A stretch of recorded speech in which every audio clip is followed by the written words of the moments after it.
की भरमार है जो सोते जागते सेक्युलरिज्म की माला जपते हैं, लेकिन मुस्लिम वोट बैंक देखते ही ये नेता उस माला को तोड़ देते हैं। और इसका सबसे बड़ा उदाहरण हमें बंगाल में देखने को मिलता है, जहां हिंदुओं की आबादी लगातार घट रही है। ग्राफिक्स के जरिए चलिए पूरे आंकड़े आपको डिटेल में बता देते हैं। मुर्शिदाबाद की सबसे पहले बात कर लेते हैं। 1951 में यहाँ मुसलमान 55% थे, हिंदू 45% थे। 2011 आते आते मुसलमान 66% हो गए, हिंदू घटकर 33% हो गए। बढ़ोतरी और कैसे यहाँ पर कमी आ रही है आप देखिए। मालदा की तस्वीर भी आपके सामने साफ कर रहे हैं। 1951 में मुस्लिम आबादी यहाँ 37% थी और हिंदू 62% हुआ करते थे।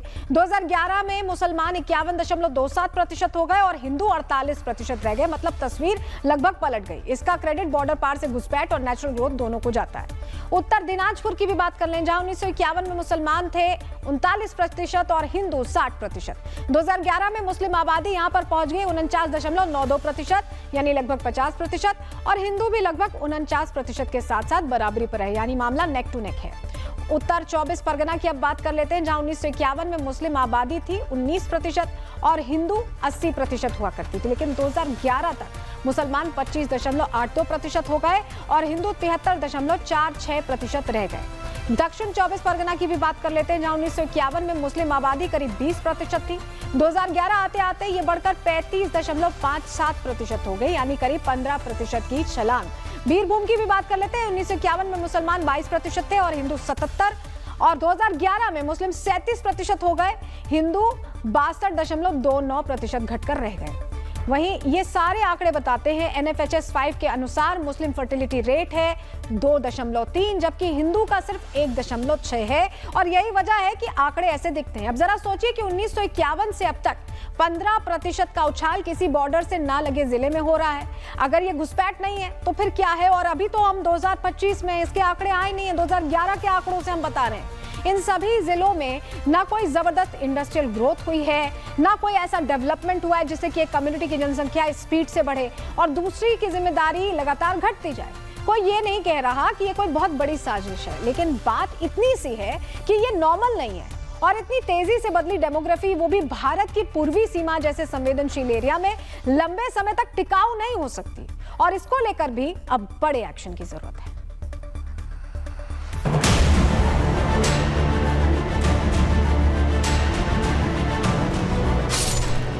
पश्चिम बंगाल में बीजेपी नेताओं के साथ मारपीट अब कोई नई बात नहीं रही, लेकिन सवाल तो यह है कि लोकतंत्र में हिंसा का क्या काम है। पश्चिम बंगाल की हकीकत यह है कि वहां हिंदू खतरे में ही नजर आता है, और इसके पीछे की एक वजह बताई जाती है कि मुसलमान एक होकर दीदी के पक्ष में वोट करते हैं, लेकिन हिंदू बटा हुआ नजर आता है। और यही वजह है कि 1951 में पश्चिम बंगाल में मुस्लिम आबादी 20% थी, 2011 में ये 27% पहुंच गई। कहा जाता है कि आज ये आंकड़ा 30% से भी ऊपर हो सकता है। UN के मुताबिक बांग्लादेश से आए 10 लाख से ज्यादा रोहिंग्या रिफ्यूजीज भी भारत में हैं।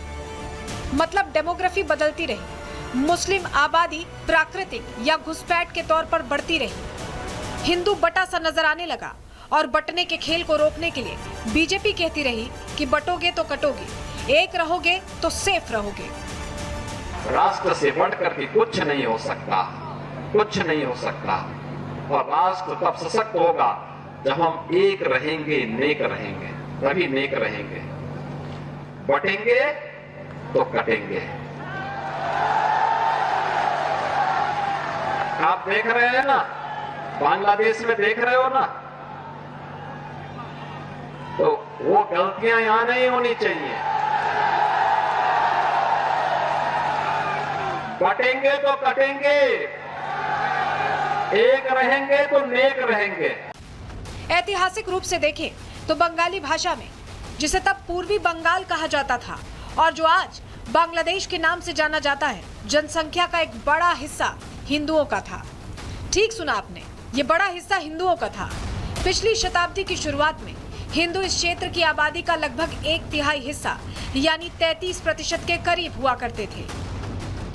हालांकि तब से लेकर अब तक इस क्षेत्र में कई डेमोग्राफिक बदलाव आए हैं। 1951 की जनगणना रिपोर्ट बताती है कि इस क्षेत्र में, जो तब पूर्वी पाकिस्तान कहलाता था, हिंदुओं की जनसंख्या कुल आबादी का 22% थी, जबकि उससे सिर्फ 10 साल पहले यानी 1941 की भारत सरकार की जनगणना रिपोर्ट के मुताबिक यहाँ हिंदुओं की आबादी 28% थी। साल 1961 की जनगणना में इस क्षेत्र के हिंदुओं की संख्या में फिर कमी आई और वो घटकर 18.5% पर आ गई। साल 1971 में बांग्लादेश बनने के बाद 1974 में हुई जनगणना में एक बार फिर से हिंदुओं की संख्या कम होकर 13.5% रह गई। ऐसे ही साल 1974 में हिंदुओं की आबादी 13.5%, 1981 में 12.1%, 1991 में 10.5%, 2001 में 9.6%, 2011 में 8.5%, 2022 में 8% तक रह गई है। यानी बांग्लादेश में हिंदू बटा और घटता चला गया। ऐसा नहीं है कि बांग्लादेश में हिंदू अल्पसंख्यक थे इसलिए ऐसा हुआ, या अल्पसंख्यकों के साथ ऐसी घटना होना स्वाभाविक है। साल 2001 में भारत में हिंदू आबादी 80.5% थी, जो 2011 में घटकर 79.8% रह गई। वहीं मुस्लिम आबादी जो साल 2001 में 13.4% थी, वो 2011 में 0.8% बढ़कर 14.2% हो गई। यही वो आंकड़े हैं जिनके आधार पर आज कांग्रेस नेता अधीर रंजन भी दबी जुबान में ये बात कह रहे हैं कि अगर ऐसे ही चलता रहा तो एक दिन बंगाल में बांग्लादेशियों की आबादी इतनी बढ़ जाएगी कि इसे ही एक्सटेंडेड बांग्लादेश कहा जाने लगेगा। कोई पार्टी के कोई जनप्रतिनिधि हो या कोई आम कार्यकर्ता हो, कहीं भी कोई जाए, उन पे हमला करो, खून बहाओ, ये कोई सरकार की तरफ से, प्रशासन की तरफ से ये कोई बहाना ना बने कि लोग गुस्सा में कर रहे हैं। इसमें यह दर्शाते हैं कि बंगाल में कानून व्यवस्था के हालात कितना बदतर हो चुके हैं। 2024 में जारी पीएम आर्थिक सलाहकार परिषद की रिपोर्ट कहती है हिंदू आबादी 84.68% हुआ करती थी, वो साल 2015 आते आते 78.6% रह गई है।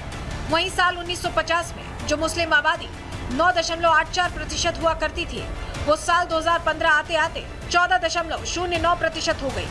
यानी यहाँ मुस्लिम अल्पसंख्यक होने के बावजूद बटा नहीं और एक रहा, और यही वजह है कि भारत के मुसलमानों की आबादी कम नहीं हुई बल्कि वो लगातार बढ़ती रही। लेकिन इस आंकड़े का दूसरा पहलू देखें तो यहाँ भी हिंदू एक नहीं रहा और बढ़ता चला गया, जिसकी वजह से भारत का हिंदू भी घटता चला गया।